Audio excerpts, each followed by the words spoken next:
आज मेरी हनुमान चालीसा दोहा टू इच्छाओं का बयान।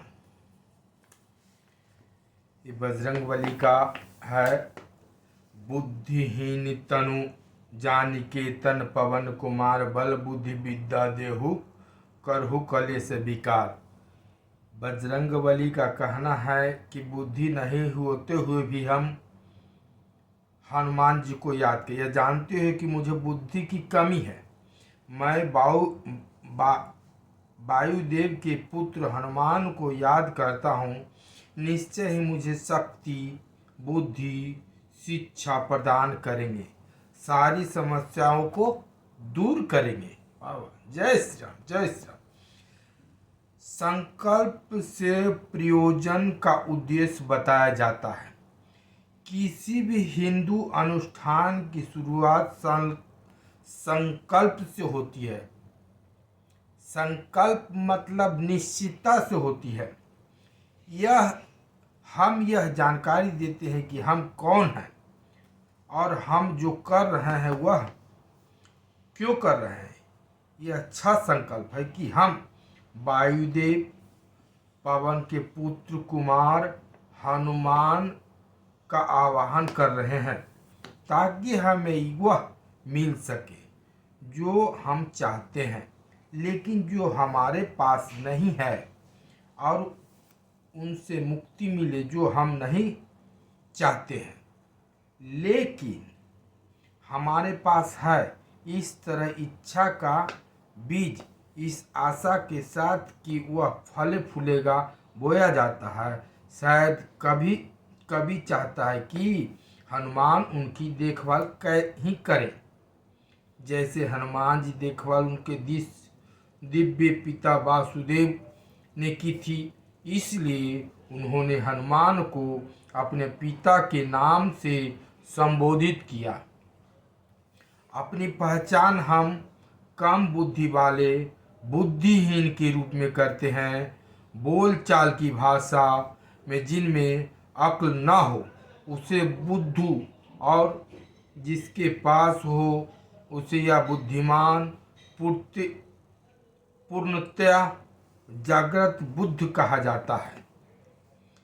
बुद्ध मतलब 2500 वर्ष पूर्व रहने वाले एक राजकुमार को तब दी गई उपाधि जब वह इस निष्कर्ष पर पहुंचा कि जहां जीवन है वहां इच्छाएं हैं, और इसलिए कष्ट तब तक खत्म हो जाते हैं जब हमें समय आता है कि अस्थाई कुछ भी नहीं, न ये दुनिया न ही खुद को जाने रखने की हमारी चेतना परम लक्ष्य उसमें को भूलने निर्वाण का था, जो दुनिया को असली और अस्थाई मानने से पैदा होता है। बुद्ध ने इस विचार धम्म पाली में धर्म की धम्म कहते हैं विस्तार मठों की स्थापना संघ से किया।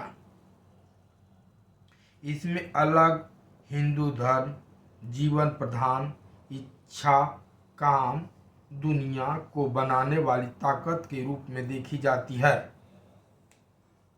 जिसमें भाग्य कर्म एक विरोधी शक्ति बन इच्छाओं के पूरा होने को सीमित करता है। जीवन को उद्देश्य देने के लिए इच्छाओं का आनंद भाग्य को स्वीकार करते और बगैर दोनों का आदि हुए यह समझने से होता है कि जिंदगी संतुष्टि और दुख इच्छा और भाग्य के अलावा और बहुत कुछ है। ऐसा तभी होगा जब हम में बल और ज्ञान के साथ बुद्धि होगी। यही इस छंद का आशय है। बगैर बुद्धि का ज्ञान हमें दुनियादार होने से रोकता है। बगैर ज्ञान की बुद्धि हमें छोटी सोच वाला कुमंडूक बनाती है। ज्ञान अनंत और असीम होता है और हिंदू धर्म में ईश्वर इसी अनंत ज्ञान का स्वरूप है। वास्तविकता के सिर्फ भाग तक ही सबकी पहुंच होती है। जिसे सारे भाग पता होते हैं वह भगवान है। यह सूचना का युग है। हर चीज, हर इंसान के बारे में कंप्यूटर डेटाबेस से मिलने वाले आंकड़ों से जानकारी इकट्ठा करते करते बहुत संभव है कि हम यह मानने लगे कि हम अनंत ज्ञान प्राप्ति यानी भगवान होने की ओर हैं। लेकिन भूलिए नहीं कि यह डेटा महज भौतिक है, मानसिक नहीं। सिर्फ किसी मसले को छेड़े जाने वाली चीज और उस पर हुई उत्तेजना का आकलन भर से टेक्नोलॉजी की मदद से जोड़ा तोड़ा व्यवहार भर इसके फेरे में विचार और भावना नहीं आते। दिमाग ऐसे उत्तेजना के कारक को जिस तरह ग्रहण करता है और उसके क्या निष्कर्ष निकलता है, उसी किसी जानकारी का आकलन इस डेटा में नहीं होता। आज का विज्ञान पदार्थ पर इतना केंद्रित है कि वह मानकर चलता है कि नापे जा सकने वाले इनपुट उत्तेजना के कारक और नापा जा सकने वाला आउटपुट व्यवहार में बदलाव, विचार और भावना को ही दिखाता है। इसके अलावा और किसी तर्क विज्ञान को नकार देता है और सच्चाई को समझना हम क्या महसूस करते हैं नहीं नापा जा सकता। ये बजाय हम क्या करते हैं नापा जा सकता है, हो जाता है। बहुत